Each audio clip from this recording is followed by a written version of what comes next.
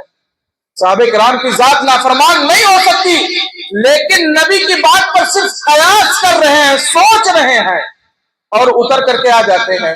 سارا نظارہ حضرت خالد بن ولید رضی اللہ تعالیٰ عنہ دیکھتے ہیں۔ اب لوگ یہ کہیں گے کہ حضرت خالد بن ولید جب غیروں کی طرف سے تھے تو رضی اللہ عنہ کہاں سے آ گیا؟ وہ اس لیے آیا کہ غزوہ احد کے بعد وہ ایمان لے کر کے آئے اور مسلمان ہوئے، اس لیے آیا۔ بات سمجھ میں آ رہی ہے نا؟ کچھ لوگ یہ سوال کریں گے کہ حضرت خالد بن ولید غیروں کی طرف سے تھے تو رضی اللہ کیسے کہہ دیا آپ نے؟ وہ اس لیے کہ بعد میں ایمان لائے، مسلمان ہوئے، اور صحابہ کے تعلق سے اللہ رب العالمین نے کہا کہ ان کے پچھلے گناہ کو اللہ رب العالمین نے معاف کر دیا ہے۔ میں عرض یہ کر رہا تھا کہ حضرت خالد بن ولید سارا معاملہ دیکھ رہے تھے۔ جیسے ہی صحابہ کرام اتر کر کے آتے ہیں اور بیت المال اکٹھا کرنا شروع کرتے ہیں، پیچھے سے وہ آتے ہیں اور صحابہ کرام پر حملہ کر دیتے ہیں۔ دیکھتے ہی دیکھتے وہ جنگ جو جیت کے قریب پہنچ چکی تھی، 70 صحابہ کرام کو حضرت خالد بن ولید نے شہید کر دیا، اور جو جنگ جیت کے قریب پہنچ گئی تھی، دیکھتے ہی دیکھتے ہار کے دہانے تک پہنچ گئی۔ کیوں؟ نبی کے حکم پر قیاس کرنے کے نتیجے میں اللہ رب العالمین نے ان برگزیدہ ہستیوں کو بھی نہیں چھوڑا، ان لوگوں کو بھی نہیں چھوڑا جنہوں نے دین کے راستے میں اپنے جانوں کا نذرانہ پیش کیا، جنہوں نے دین کے راستے میں اپنی دولتوں کو قربان کر دیا، جنہوں نے دین کی خاطر اپنے گھروں کو چھوڑ دیا، جنہوں نے دین کی خاطر اپنی بیویوں کو چھوڑا، اپنے بچوں کو چھوڑا، اپنے گھروں سے بے دخل کیا گئے، اپنے باپ اور ماں سے علیحدہ کیا گیا، ایمان لانے کے جرم میں دین کی خاطر جن لوگوں نے اپنے خون کا ایک ایک قطرہ دین کی حمایت میں پیش کیا ہو، اللہ رب العالمین نے نبی کے حکم کی قیاس کی صورت میں ان برگزیدہ ہستیوں کو بھی معاف نہیں کیا۔ ہم پورے زندگی پورے دن نبی کے خلاف ورزی، نبی کے حکم کی مخالفت، ہماری زندگی میں اپنی منمانی، ہماری زندگی میں ہماری مرضی کے مطابق رہنا، ہماری زندگیوں کے اندر اپنی مرضی کی زندگی گزارنا، اس کے بعد یہ تصور کرنا کہ ہمیں کامیابی ملے گی، ہم کس چیز پہ مولی ہیں، نہیں ملنے والی۔ نبی کے حکم کی مخالفت کے تعلق سے میں آپ لوگوں کو بتاؤں، جو میرا موضوع تھا میں وہ بھی لے کر کے آنا چاہتا ہوں کہ اللہ کے رسول صلی اللہ علیہ وسلم کے دور میں، صحابہ کرام کے وقت میں، غالباً عبداللہ ابن عباس رضی اللہ تعالیٰ عنہ ہے، حضرت وہ صحابہ رسول ہیں، میں ان کا نام بھول رہا ہوں، حضرت ابی ابن کعب رضی اللہ تعالیٰ عنہ، جو حضرت عمر رضی اللہ تعالیٰ عنہ نے جب تراویح کی نماز کو باجماعت کرایا تو سب سے پہلے امامت کے لیے جن کا انتخاب کیا ان میں سے ایک حضرت ابی ابن کعب رضی اللہ تعالیٰ عنہ ہے۔ ابی ابن کعب رضی اللہ تعالیٰ عنہ گھوڑے سے کہیں جا رہے ہیں، عبداللہ ابن عباس رضی اللہ تعالیٰ عنہ آتے ہیں اور گھوڑے کے نکیل کو پکڑ لیتے ہیں اور آگے لے کر کے چلتے ہیں۔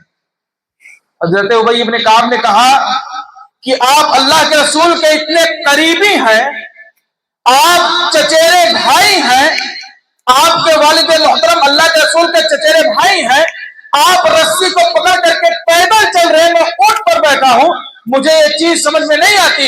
انہوں نے کہا کہ میرے نبی کا یہ فرمان ہے کہ دین کی خدمت کرنے والا شخص، دین کا علم رکھنے والا آدمی، دین کے تعلق سے جانکاری رکھنے والا شخص جب آپ کے پاس آئے تو اس کی عزت و احترام کے لیے آپ اس کی اتنی عزت کریں کہ جتنا اس کا حق ہے۔ آج ہم نے علماء کی کتنی عزت کی ہے، ہم نے عالموں کی کتنی عزت کی ہے۔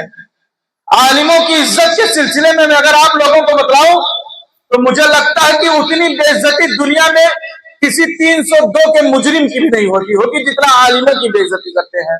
میرے بھائیوں، ایسا نہیں ہونا چاہیے۔ عالموں کی ذات وہ ذات ہے کہ اگر وہ اس دنیا سے چلے گئے، اللہ کا نام لینے والا اس دنیا کے اندر موجود نہیں رہے گا۔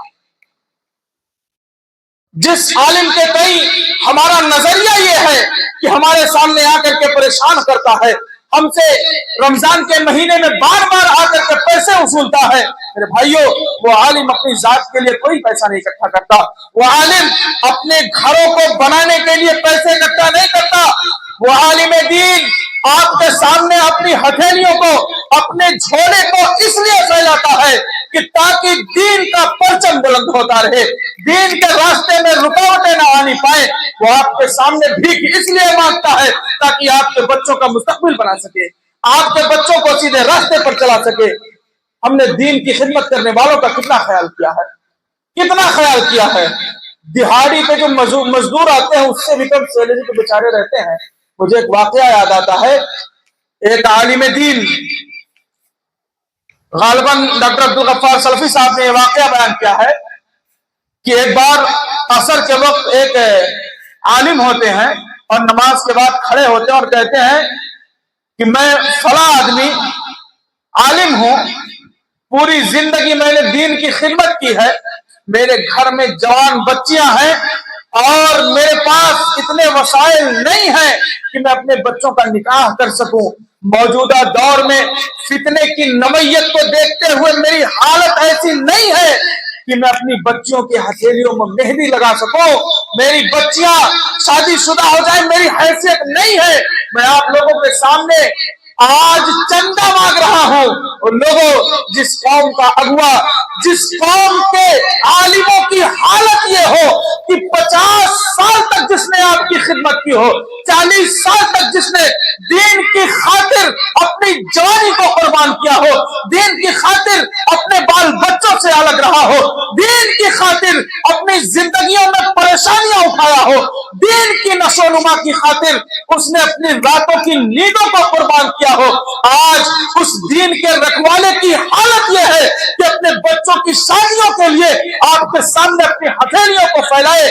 مسلمانوں کے ایک مضبوط طبقے کو ڈوب کر مر جانے والی بات ہے کہ آپ کے گھر، آپ کے مدرسے کی حفاظت کرنے والا، دین کے راستے میں قربانی دینے والا عالم آپ کے سامنے اپنی بچوں کی شادی کے لیے بھیک مانگنے پر مجبور ہو۔